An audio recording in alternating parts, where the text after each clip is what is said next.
আসসালামু আলাইকুম প্রিয় ভিউয়ার্স, আশা করি সবাই ভালো আছেন। পে কমিশনের রিপোর্ট তৈরিতে দুটি বিষয় মাথায় রাখতে বললেন উপদেষ্টা।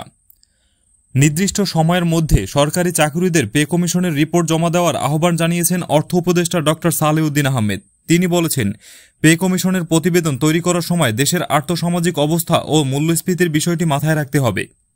সোমবার বিকেলে সচিবালয়ে অর্থ মন্ত্রণালয়ে পে কমিশনের সভাপতি, সাবেক অর্থ সচিব ও পল্লী কর্ম সহায়ক ফাউন্ডেশনের চেয়ারম্যান জাকির আহমেদ খানের নেতৃত্বে কমিশনের প্রতিনিধি দল অর্থ উপদেষ্টার সঙ্গে দেখা করে।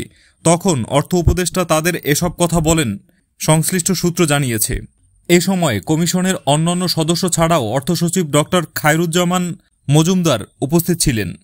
এর আগে অন্তর্বর্তী সরকারের প্রধান উপদেষ্টার পক্ষ থেকে গত ২৭ জুলাই ২২ সদস্য বিশিষ্ট এই কমিশন গঠন করা হয়। এই কমিশনকে আগামী ৬ মাসের মধ্যে তাদের প্রতিবেদন দাখিল করতে বলা হয়েছে। এ সময় ধরলে কমিশনকে আগামী বছরের ফেব্রুয়ারির মধ্যে তাদের প্রতিবেদন দাখিল করতে হবে। বৈঠকের বিষয়ে জানতে চাইলে জাকির আহমেদ খান গণমাধ্যমকে বলেন, সাক্ষাৎটি ছিল সম্পূর্ণ সৌজন্যমূলক, তাই এ বিষয়ে বিস্তারিত কিছু বলার নেই। আগামী কয়েকদিনের মধ্যে আমরা কমিশনের পূর্ণাঙ্গ বৈঠকে বসব। জানা যায়, কমিশনের সদস্যরা অর্থ উপদেষ্টার সঙ্গে পরিচিত হন। এ সময় কমিশনের সভাপতি জাকির আহমেদ খান বলেন, কয়েকদিনের মধ্যে কমিশনের আনুষ্ঠানিক কাজ শুরু করা হবে। তারা চেষ্টা করবেন আন্তরিকতার সঙ্গে প্রতিবেদন তৈরি করার।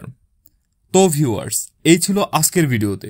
দেখা হবে পরবর্তী ভিডিওতে। ততক্ষণ পর্যন্ত ভালো থাকুন, সুস্থ থাকুন। আল্লাহ হাফেজ।